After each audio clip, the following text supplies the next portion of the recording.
प्रभु यीशु मसीह में आए हुए सारे भाई बहनों को इस आराधना में स्वागत करता हूँ। प्रभु आपको बहुत बहुत आशीष दे। हालेलुया, हालेलुया, आमीन। प्रभु के नाम की महिमा। हम संदेश में जाएंगे। आज के संदेश के मुख्य भाग है, विषय इस प्रकार है, परमेश्वर में धन्य कौन है।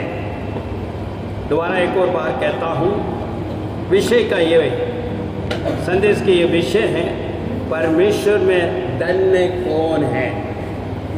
हालेलुया। इसके लिए हम वचन लेंगे मत्ती 5वां अध्याय, उसका 3 से लेकर 11 तक। मेरे लिए कोई भी पढ़े। मत्ती 5 का 3 से 11। धन्य है वे जो मन के दीन है। देखिए, धन्य कौन है, उस विषय में आज के संदेश है। जो परमेश्वर में धन्य कौन है, इस विषय में आज के संदेश है। और इस संदेश के जो भाग को हम पढ़ रहे हैं, मत्ती 5वां अध्याय, उसका 3 से लेकर 11 तक। कृपया ध्यान से उस बात को सुने। क्या धन्य है वे जो मन के दीन है। मन का दीन है, क्योंकि स्वर्ग का राज्य उन्हीं का है, उन्हीं की है। धन्य है वे जो शोक करते हैं, उसी का सांत्वना प्राप्त करेगा।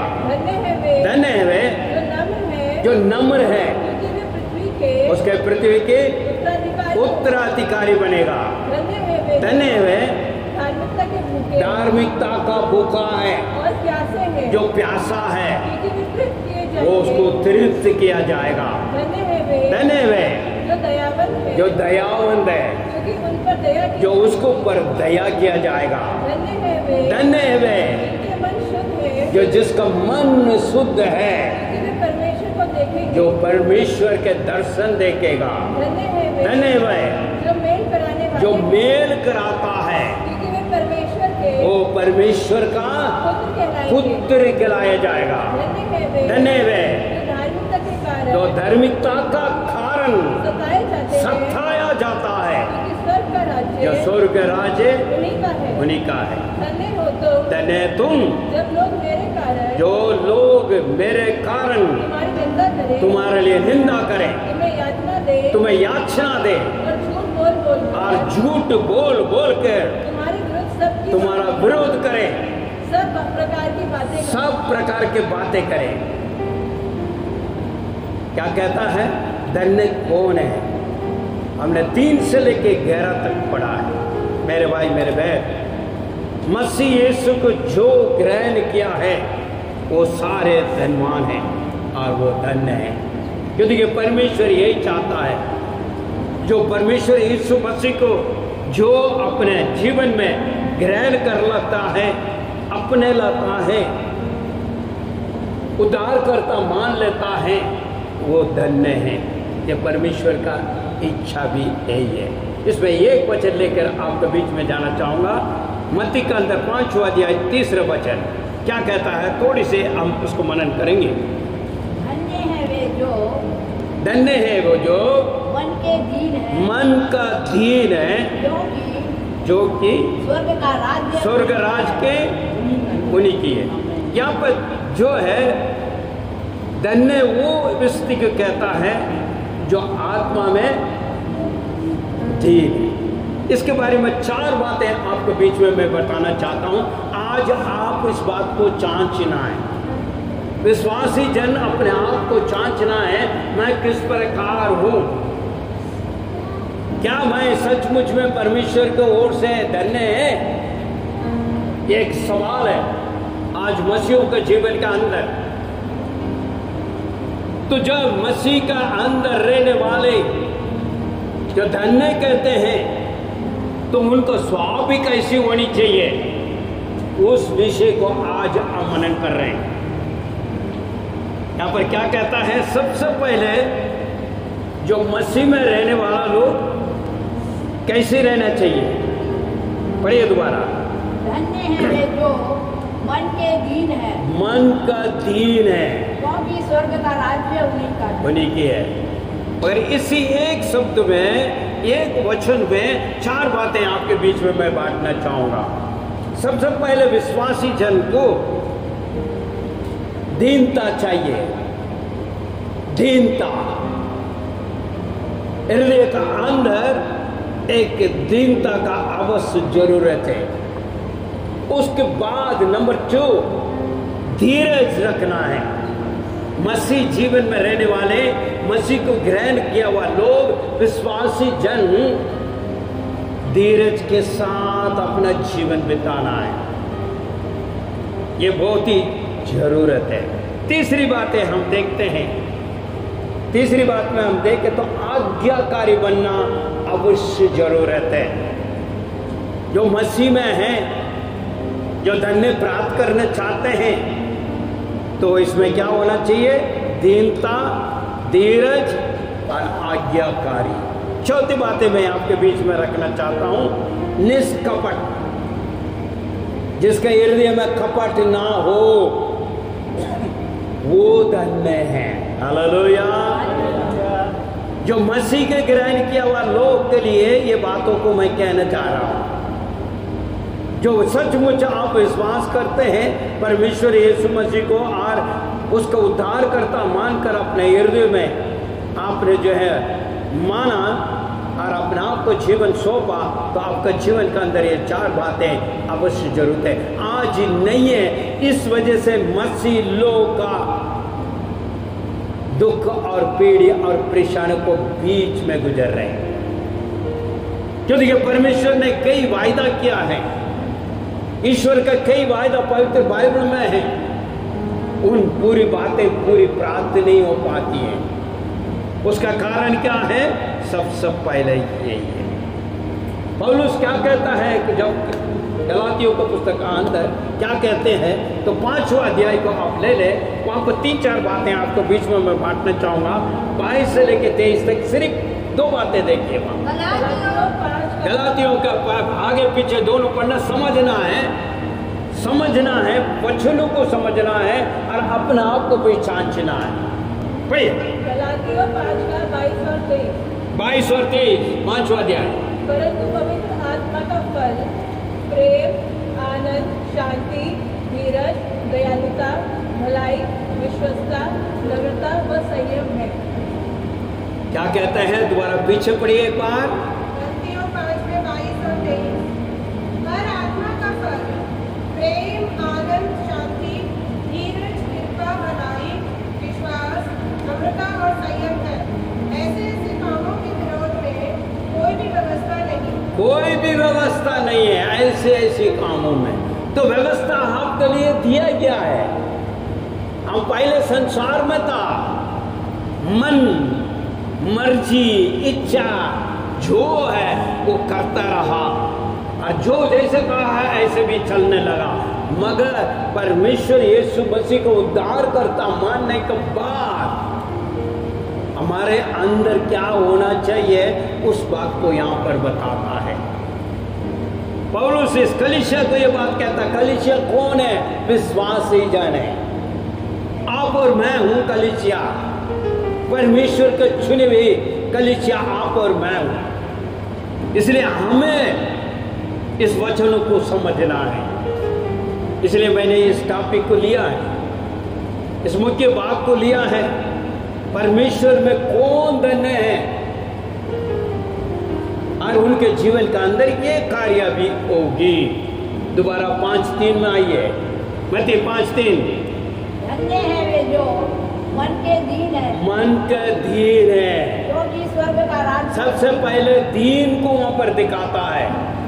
सबसे पहले परमेश्वर जो है प्रचार किया तो वहां पर पहाड़ी उपदेश कहता है, पहाड़ी उपदेश के अंदर लोगों को कहता है मन में धीर होना जरूरी है। इसलिए वो 4 बात को मैंने कहा है,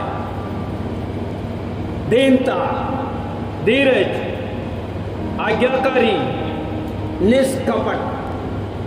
इस प्रकार रहते हुए रहेगा तो उनका अंदर वो प्रेम आ जाएगा। कौन सा प्रेम? 5:22 वाला पढ़िए।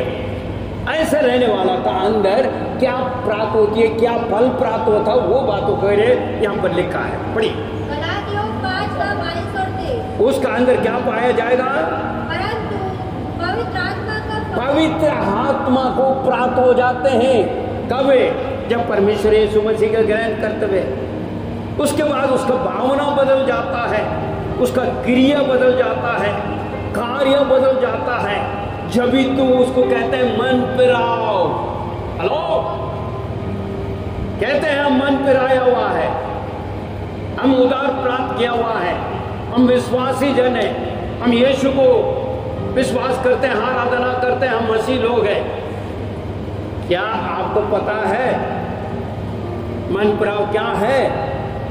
इसको और ज्यादा हमें समझना है, जांचना है अपने ऊपर, मैं कैसा जीवन बिता रहा हूं और मेरे अंदर क्या है।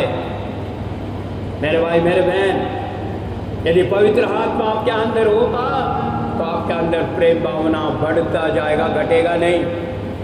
नफरत नहीं आएगी, किसी के ऊपर नफरत नहीं आएगी,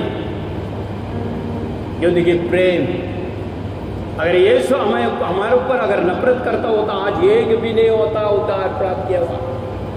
क्योंकि आपका काम, मेरा काम, हम ही जानता है कैसे कुकर्म है, कैसे अधर्म है, कैसे पापी है हम, कितना अधर्म के बीच में फंसे हुए थे। क्या हमारे ऊपर कोई दया करेगा? हमसे कोई प्रेम करेगा? प्रेम के योग्यता भी है हम, मगर परमेश्वर यीशु ने प्रेम किया है। उसके प्रेम के वजह से आज आप हम बचे हुए हैं और आज उसके नाम की महिमा स्तुति करने के लिए यहाँ झुंड बना हुआ। हालेलुया। इन बातों को अच्छी तरह समझना है। पढ़िए मैं, परंतु पवित्र आत्मा का फल प्रेम, प्रेम, आनंद, शांति, धीरज, दयालुता, भलाई, विश्वस्ता, नर्मता, संयम है। ऐसे काम करने कामों के विरोध कोई व्यवस्था कोई व्यवस्था ही नहीं। नहीं भाई, कोई व्यवस्था ही नहीं है, इसके आगे कोई व्यवस्था नहीं। यही है व्यवस्था। अरे इसी व्यवस्था में चलने के लिए परमेश्वर चाहता है। जो ये व्यवस्था में चलता है वो धन्य है परमेश्वर की ओर से। हेलो, परमेश्वर की ओर से धन्य कौन है? यही है। इसलिए आपको और मुझे इस बात को और अधिक जानना है। आइए एक और वचन पढ़ते हैं, और मत्ती का अंदर जो 5 का 4 पढ़िए जरा। जी, धन्य है जो शोक करते हैं, वो शांति पाएगा। यहाँ पर कहता है ये सारे कुछ रहने के बावजूद भी यदि आप शौकीन हो जाते हैं कई कारण की वजह से, फिर भी तुझे तसल्ली देगा। आमीन, हालेलुया। शोकित है, कई बातों में चिंतित है, व्याकुल है, कई किस्म की कार्य हैं, फिर भी क्या कहते हैं? फिर भी वो तसल्ली पाएगा। हालेलुया। मेरे भाई मेरे बहन, तसल्ली पाने के लिए क्या आवश्यक जरूरत है? हमारे अंदर धीरज। इसलिए कहा है, क्या कहा है? 3 पढ़िए जरा, 5 के 3। मन का धीर है, दीन इस कार्य को पूरा लेकर आता है। विश्वासी जन का अंदर दीनता चाहिए, दीनता। हेलो, आज देख नहीं पा रहे हैं, आज लोगों से देख नहीं पा रहे हैं, फिर कहते हैं हम विश्वासी हैं, हम प्रभु का आराधना करते हैं। मेरे भाई मेरे बहन, थोड़ी से अपने हृदय को जांच के देखें कैसे हम हैं। मगर परमेश्वर क्या चाहता हमारे जीवन का अंदर, क्या आज्ञा है परमेश्वर की ओर से हमें वचन। संसार के रीति से आप हर प्रकार का दुख पीड़ियों में पीड़ित होकर दुख पीड़ी उठाना वो दूसरा है, क्योंकि आपका आज्ञाकारी नहीं है। वचन के आधार पर आपको चलने की इच्छा नहीं है, मन नहीं है, संसार में लिपटे हुए, तो आप वो वाली बातें दूसरी है। मगर प्रभु में रहने वाला के लिए और एक वचन दे रखा है, यही मत्ती का अंदर 5वां अध्याय में जो हमने पढ़ा है, मेरे नाम के खातिर, मेरे नाम का कारण। मगर यहां कुछ और चल रहा है, आज उसको ठीक करना है। उन बातों को ठीक करते हुए चलेंगे, परमेश्वर की ओर से आप धन्य रहेंगे। आपका जो ये सोचते हैं, प्रभु उसमें तसल्ली देकर आगे बढ़ाएगा। क्योंकि हमारा परमेश्वर कैसा है? दीनता वाला परमेश्वर है। हालेलुया, प्रभु के नाम की महिमा हो। आप सोचोगे वो तो परमेश्वर था, ईश्वर के पुत्र था, इसलिए उसका अंदर ये पाया गया है, मनुष्य नहीं हो सकता। मगर पवित्र बाइबल इस बात को कहता है, जो बाइबल इस बात को कहता है मूसा के बारे में, यदि मूसा के बारे में आप निकाल कर पढ़ोगे तो आपको पता लगेगा, मूसा 60 लाख लोगों को लेकर चला, एक दो नहीं है, बहुत बड़ा लीडर 60 लाख लोगों को मिस्र से निकालकर लेके गया है। उस व्यक्ति कैसा था? वो वचन क्या कहता है, आप पढ़िए जरा, गिनती को पुस्तक 12वां अध्याय उसका 3रा वचन। वो व्यक्ति कैसा था? 60 लाख लोगों को लेकर चलने वाले। गिनती 12 का 3। जी, मूसा तो पृथ्वी भर के निवासियों में सबसे अधिक नम्र था। कौन था? नम्रता। जो नम्र बोला है ना, वो नम्र मूसा का पास था, इसलिए 60 लाख लोगों को दुख के पीड़ी परेशानियों को बीच में भी लेकर चला। वो बहुत बड़ा लीडर है, वो आदमी था, कोई और नहीं था। मेरे कहने का तात्पर्य है, वो मानव था, वो परमेश्वर नहीं था। आज कई लोग कहते हैं वो तो परमेश्वर, भाई हमसे तो हो ही नहीं सकता, भाई हमको इतना धीरज नहीं रख सकता है, इतना हम नहीं बन सकता है, हमारे पास नहीं है, ना हमारे बस में है। मेरे भाई मेरे बहन, अगर आप परमेश्वर यीशु मसीह के ग्रहण किया हो सच्चे हृदय का साथ, उसको सिद्ध करते हो, तो तेरे अंदर ये पाया जाएगा। पढ़िए मैं दोबारा एक और बार। गिनती 12 में 3। मूसा पृथ्वी भर के रहने, मूसा पृथ्वी भर पे रहने वालों से, सब मनुष्य से बहुत अधिक नम्र स्वभाव का मनुष्य था। आमीन। समझने का प्रयास कीजिए मेरे भाई मेरे बहन, नर्मता चाहिए। जो हृदय में नर्मता है वो स्वर्ग राज का वारिस बनेगा। इसलिए परमेश्वर पहाड़ी उपदेश में कहा, 5 के 3 दोबारा पढ़िए। पति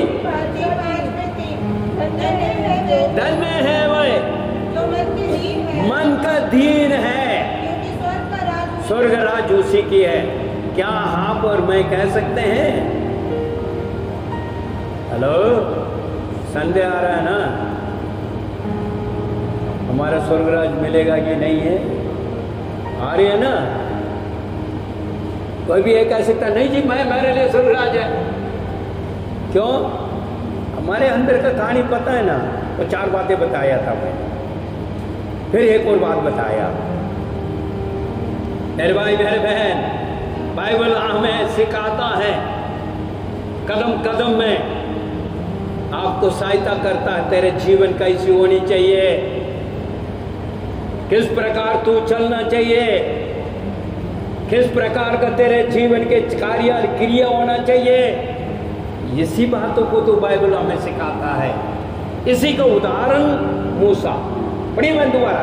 मूसा पृथ्वी भर के रहने वाले, देखिए यहाँ पर क्या कहता है, पृथ्वी भर में लेने, देखिए 60 लाख लोग को ले गया। वो बहुत बड़ा लीडर था। वो सिर्फ नहीं है, 60 लोग को छोड़ दीजिए। अभी वचन क्या कहता है देखिए जरा। मूसा पृथ्वी भर के, पृथ्वी में कितने लोग हैं? कोई गिनती कर सकता है? वो तो सिर्फ 60 लाख लोग को ले गया। वो तो सिर्फ पुरुष की गिनती है। वहां पुरुष की गिनती है जो मिस्र से निकला, उनकी जो पत्नी और छोटे मोटे बच्चे, उनका तो कोई हिसाब नहीं है वहां पे। अगर बाइबल में आप देखोगे ऐसे लिख दिया है 60 लाख लोग के, मगर उनके साथ में बीवी भी थी, बच्चों भी था, 1 बच्चे 2 बच्चे 3 बच्चे ऐसे ही बते रहे थे। और उसके साथ जानवर भी था, गाय भैंस बकरा। हाँ, अभी देख लो कितने बड़े झूठ होगा। ये सब छोड़ दीजिए, मगर यहाँ वचन क्या कहता है, पढ़िए बहन।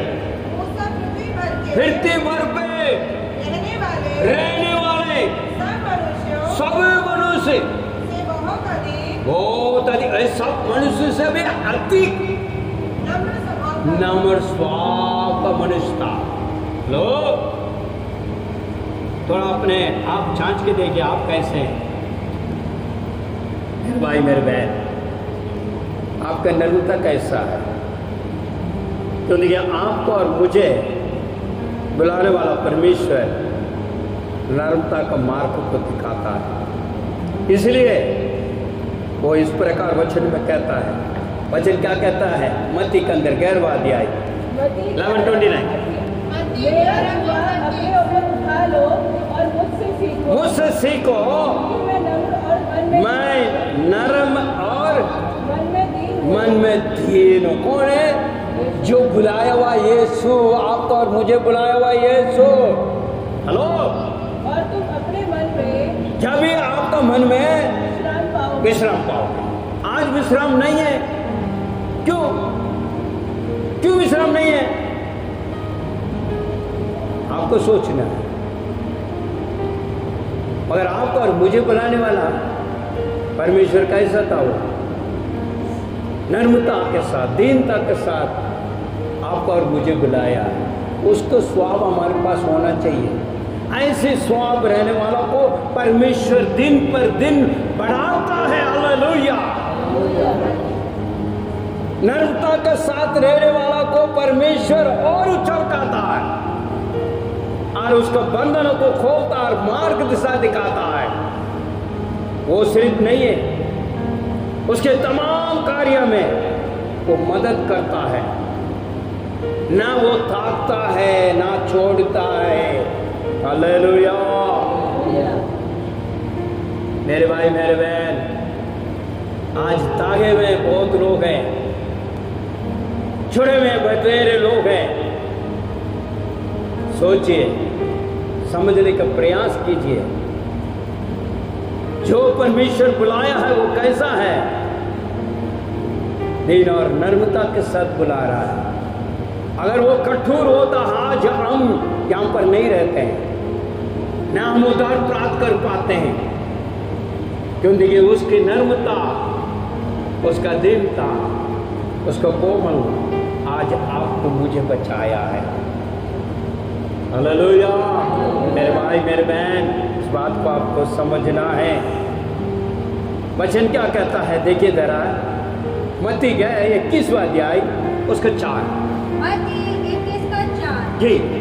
ये इसलिए हुआ कि जो वचन नबी के द्वारा कहा गया था। देखिए, इसलिए हुआ, नबी के द्वारा कहा गया वो वचन पूरा होने के लिए। यहाँ पर एक वो शब्द बताते हैं, आगे बढ़िए। ये इसलिए हुआ कि जो वचन नबी के द्वारा कहा गया था वह पूरा हो। और आगे, सियोन की पुत्री से कहो, सियोन के पुत्री से कहो, तेरा राजा तेरे पास आता है। वो नर्म है, और गधे पर, हाँ वो गधे पे हरा है, अर्थात गधी के बच्चे पर, परंतु लादू के बच्चे पर बैठा है। वो नर्म है। राजा, तेरा आने वाला राजा नर्म है। सियोन के पुत्रों से कहें, किसको कहा है? यीशु को कहा है। यीशु जो है गधे को पलटाया, उसी को कहा है। हालेलुया। मेरे भाई मेरे बहन, आपको और मुझे बुलाने वाला राजा, राजाओं का राजा, प्रभु का प्रभु, मृत्यु से तीसरा दिन जी उठा परमेश्वर, नम्रता के साथ जीवन बिताया। उस दीन और नम्रता के द्वारा हम और आप आज उद्धार को हमने प्राप्त किए हैं। इसलिए हमारे अंदर वो स्वभाव होना अवश्य जरूरत है। दीनता, नम्रता हमारे अंदर होना चाहिए।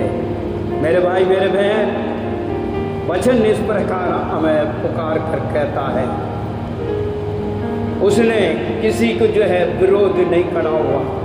वचन क्या कहता है? वो दयालु है, वो कृपा वाला है, वो सामर्थ्य परमेश्वर था, फिर भी किसी को ऊपर निराशपन नहीं हुआ, न विरोध खड़ा हुआ, न उसने दंड दिया। इसलिए पापियों को लिए वो आया है। इस धरती को में न्याय करने के लिए नहीं आया, उद्धार करने के लिए आया, क्षमा करने के लिए आया। उस यीशु को आप और मैं प्राप्त कर रहे हैं। इसलिए हमारा जीवन का अंदर दया होना चाहिए। एक संभव को यहाँ पर कहकर आगे बढ़ते हुए मैं समाप्त करना चाहूँगा। हम सबको पता है सुख समाचार का अंदर यीशु मसीह के साथ रहा 12 चेले। उस 12 चेले में एक परमेश्वर के विश्वास कार्ड बना और परमेश्वर यीशु मसीह से खाया पिया रहया सब कुछ किया। उसके बाद उसी को विश्वास कार्ड करके पकड़ाया, जो उसके विरोधी को हाथ में पकड़ाया। हमको पता कौन था वो, कौन था वो? 12 चेले में एक था। मगर यहाँ इस बात को मैं आपके बीच में कहने का जो है तात्पर्य मेरे ये है, जब अपने लोग अपने साथ रह के अपने लोगों को जब विरोध खड़ा होकर चलता है तो हम क्या करेंगे? छोड़ देंगे? आज छोड़ देगा आप लोग? हेलो, छोड़ दोगे? मगर यीशु ने क्या किया? कैसे बुला रहा? ये मेरे मित्र जब पकड़ाने के लिए आ रहा है, दुआ हो रही है गेत्सेमनी में, प्रार्थना कर रहा है, आज मैं पकड़ा जाऊंगा, सब कुछ है, मेज में भी भाग ले रहा है, वही चेले भोजन में भी भाग ले रहा है।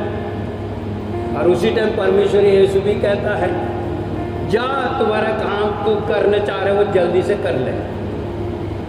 वो भी पता है, जब बीच में बोल रहा तुम्हारे बीच में से कोई मुझे पकड़ाने वाला है, तो सब ने हंगामा बच गया, अरे मैं नहीं हूं। फिर भी जानता है, फिर भी कुछ नहीं बोला। कैसे मैंने जाके प्रार्थना किया, प्रभु तेरे इच्छा, यदि ये पात्र अटना तो अटने दे, यदि नहीं है तो तेरी मर्जी, तेरी इच्छा है। वहां पर आज्ञाकारी, जो भी कुछ हो रहा है उसको पता है, मगर फिर भी उसका विरोध परमेश्वर खड़ा नहीं हुआ। आज जब पकड़ने के लिए आया तो ये मित्र किसके खोज रहे हो? झुंड आ रहा है, सेना परमेश्वर यीशु को पकड़ने के लिए, मगर उस झुंड पे परमेश्वर खड़ा होकर कहता, किसको ढूंढ रहे हो हे मित्र? जिसने पकड़वाना था उसी से कहता, हे मित्र किससे ढूंढ रहे हो? कैसी भावना देखी? क्या हमारे अंदर ऐसा है? अभी भी क्षमा नहीं कर पा रहे हैं, अभी भी संगति नहीं कर पा रहे हैं। कितना अंदर विरोध है, कितना खुंदक है, कितना गुस्सा है, अभी भी है। क्या हम सचमुच में परमेश्वर को से धन्य हैं? क्या हम स्वर्गराज का वारिस बन सकेंगे? यीशु ने तो ऐसे नहीं कहा। दुष्ट को जो है विश्वासघात किया उसको कहते हैं मित्र किसको ढूंढ रहे हो? मगर उसके साथ में रहने वाले चेले ने क्या किया पता है ना आपको? फटाफट तलवार उठाया तो एकदम जो है सेना को जो है वो सेना वाला को कान को काट दिया। तुम कैसा आया है प्रभु को पकड़ने के लिए? तो तलवार निकालकर कान को काटा पतरुस। मगर परमेश्वर यीशु ने वहां पर क्या किया? अच्छा किया बेटा, बहुत बढ़िया, ऐसे कहा क्या? तुरंत खटी हुई वो कान को उठा के दोबारा उसको चिपका दिया, चंगाई की। देखिए उसके हृदय कैसा है। इसलिए आज इस संदेश को मैंने लेकर आया हूं। परमेश्वर में कौन धन्य है? अपना आप को जांचिए मेरे भाई मेरे बहन, आपका बुलावट क्या है, आप है क्या है।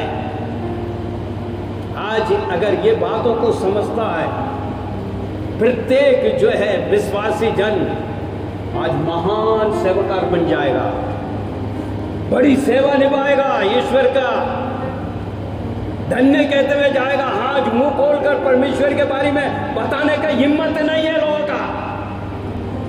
मैं, मेरा घर, मेरा मेरा मेरा मेरा इसी में चल रहा है।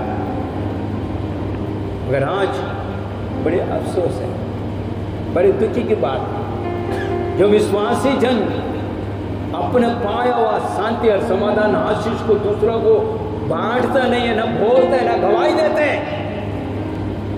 चर्चों में आकर प्रभु ने ये करे वो करा, ये काफी नहीं है मेरे भाई मेरे बहन, वो भी करनी है और बार भी करनी है। तुम्हारे गवाही, तुम्हारा नर्मता, तेरा धीरज, लोगों को संसार को दिखना है।